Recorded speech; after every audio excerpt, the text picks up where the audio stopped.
ఇప్పుడు మేము వచ్చినాక అట్టెట్లా కొట్టుకుపోతాడంట. ఎవరు అధ్యక్ష బాధ్యత ఎవరు వహించాలి? నీ కళ్ళ ముందే కదా ముచ్చుమర్రి చంద్రబాబు నాయుడు కట్టింది, నీ కళ్ళ ముందే కదా రాజశేఖర రెడ్డి పోతిరెడ్డి పాడును 44,000 క్యూసెక్లకు పెంచి తరలించకపోయింది, నీ కళ్ళ ముందలనే కదా నీ ఇంట్లో పంచపక్ష ప్రమాణాలు జగన్మోహన్ రెడ్డి గారికి పెట్టి జీవో నెంబర్ 203ను నీ ఇంట్లోనే పునాదులేసి రాయలసీమ లిఫ్ట్ ఇరిగేషన్కు ప్రగతి భవన్లో కేసీఆర్ గారి డైనింగ్ టేబుల్ మీద పునాది రాయబడ్డది. దానికి పునాది రాయేసింది మీరే కదా. 8 టీఎంసీలు పర్ డే తరలించకపోవడానికి అనుమతి ఇచ్చింది, టెండర్లు పిలిచింది, కాంట్రాక్టులు అప్పచెప్పింది, పనులు పూర్తి చేసింది మీరు అధికారంలో ఉన్నప్పుడే కదా అధ్యక్ష. మీరు మొత్తం కృష్ణానది జలాలు మహారాష్ట్ర కర్ణాటక దాటి మహబూబ్ నగర్ జిల్లాలో జూరాల నుంచి పాలమూరులో కలంపూర్లో ఎంటర్ అయి తుంగభద్ర నదిలో వచ్చే నీళ్లు, తుంగభద్ర నుంచి వచ్చిన సుంకేశ్లకు వచ్చిన నీళ్లు, సుంకేశ్ల నీళ్లు జూరాల నీళ్లు కలిసి ప్రయాణమై పాలమూరు జిల్లా నుంచి మొదలై రాయలసీమలకు పోయి నంద్యాల నుంచి తిరుక్కొని శ్రీశైలం ప్రాజెక్టు మీదకి వచ్చినప్పుడు శ్రీశైలం ప్రాజెక్టు కొంత తెలంగాణలో ఉంటే కొంత ఆంధ్రాలో ఉంది అధ్యక్ష. అంతకుముందు ప్రాజెక్టు లేవు. అంతకుముందు పోతిరెడ్డిపాడు 11,000 క్యూసెక్స్ ఉండే, అది 44,000 క్యూసెక్స్కి పెరిగింది. అంతకుముందు లేని రాయలసీమ లిఫ్ట్ ఇరిగేషన్ ఇవాళ 8 టీఎంసీలు తరలించడానికి లిఫ్ట్ ఇరిగేషన్లు కట్టినరు. ముచ్చుమర్రి నుంచి అర టీఎంసీ కట్టిరు అధ్యక్ష. మొత్తం 12.5-13 టీఎంసీలు పర్ డే. ఒక్క నెల రోజులు మనం కళ్ళు మూసుకుంటే శ్రీశైలంలో బురద కూడా ఉండదు అధ్యక్ష. రాయలసీమ లిఫ్టు 797 ఎఫ్ఆర్ఎల్ దగ్గర కట్టిరు అధ్యక్ష. కుండ ఇట్లుంటే కుండకు సైడ్కు పొక్క పెట్టలే అధ్యక్ష, కింద పెట్టిండు. కింద వీళ్ళు పిలిచి పంచపక్ష ప్రమాణాలు వీళ్ళు పెట్టిండ్రు, జగన్మోహన్ రెడ్డి వీళ్ళ కింద బొక్క పెట్టిండు అధ్యక్ష. బొక్క పెట్టి మొత్తం తరలించకపోతుంటే మిన్నకుండా ఉన్న మీళ్ళు ఇవాళ నేను సూటిగా అడుగుతున్న హరీష్ రావుని మిత్రుణ్ణి, రాజకీయాలు పక్కన పెట్టండి, మీరు రాజకీయాలు పక్కన పెట్టండి, మీరు బాధ్యత కలిగిన మంత్రిగా చెప్పు. ఇవాళ రాయలసీమ జిల్లాలో ఉన్న మీ అవకాశం వచ్చినప్పుడు స్పీకర్ గారు అనుమతి తీసుకొని మీ అవకాశం వచ్చినప్పుడు తప్పకుండా చెప్పదు. I'm not yielding. నీకు ఇస్తాడు మైకు స్పీకర్ గారు, నేను కాదు ఇవ్వాల్సింది. స్పీకర్ సార్, ఇవాళ మన భూభాగంలో ఉన్న నాగార్జున సాగర్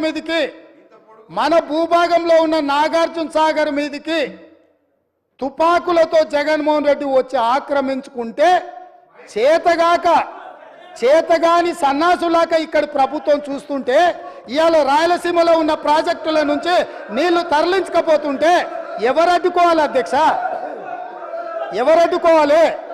ఒక పక్కన వాళ్ళు ప్రాజెక్టులు పూర్తి చేసుకుంటుంటే వీళ్ళు ఇక్కడ ఆనాడు కోమటిరెడ్డి వెంకటరెడ్డి గారు కొట్లాడి నల్గొండ జిల్లాలో ఉన్న ఫ్లోరైడును అక్కడి బాధితులను ఆదుకోవడానికి ఎస్ఎల్బిసి ప్రాజెక్టు మంజూరు చేయించి 42 కిలోమీటర్ల టన్నెల్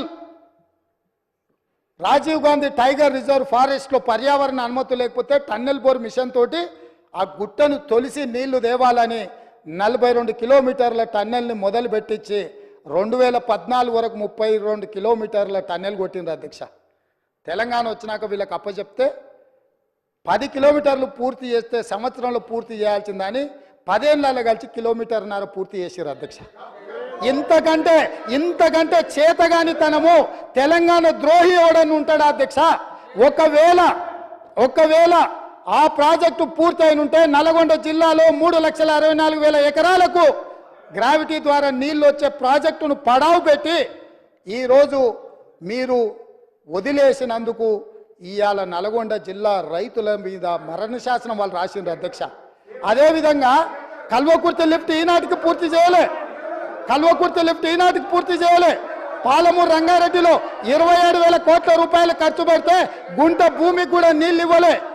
ఇవాళ కల్వకుర్తి, పాలమూరు రంగారెడ్డి, ఎస్ఎల్బిసి ఈ ప్రాజెక్టులన్నీ పూర్తయితే కూడా పర్ డే మనం 2 టీఎంసీల నీళ్లు కూడా తీసుకోలేము అధ్యక్ష. ఇవాళ నేను చెప్పదలుచుకున్న అధ్యక్ష, ఆంధ్రప్రదేశ్ రాష్ట్రంలో పూర్తి చేసుకున్న ప్రాజెక్టులు 12.5 టీఎంసీలు పర్ డే తరలించకపోవడానికి ఉంటే తెలంగాణలో కృష్ణానది మీద కట్టిన ప్రాజెక్టులు మొత్తం కలిపి 2 టీఎంసీలు కూడా కాదు అధ్యక్ష.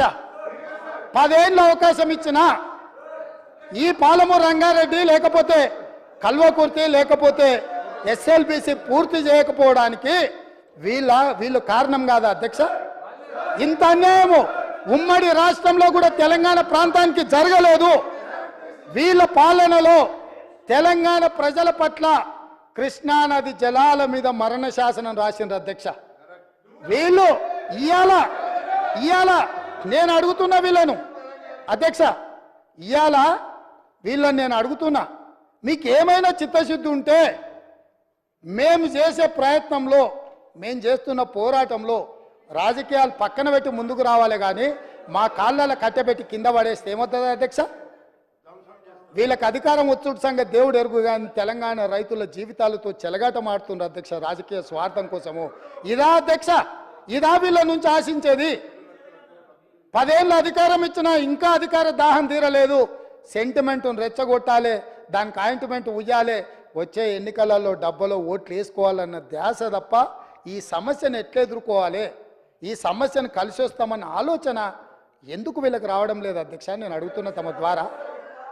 ఇంత కీలకమైన అంశం ఈరోజు సభలో ఉండి చర్చించి వారి అనుభవం అంతా రంగరించి వారు చదివిన 80,000 పుస్తకాల జ్ఞానాన్ని మాకు కొంతైనా పంచితే ఈ ప్రభుత్వం సరైన దిశగా ఇంకా వేగవంతంగా పనిచేయడానికి ఉపయోగపడుతుంది కదా అధ్యక్ష. వారేమో రారు, వీరేమో నిజాలు మాట్లాడారు. ఇది వాళ్ళ బాధ, వాళ్ళ ఆలోచన అధ్యక్ష. అందుకే అధ్యక్ష ఈరోజు కృష్ణానది జలాల గురించి పదే మిత్రుడు ప్రస్తావిస్తున్నాడు. అసలు కృష్ణానది జలాలు వాళ్ళకి అప్పచెప్పింది ఎవరు?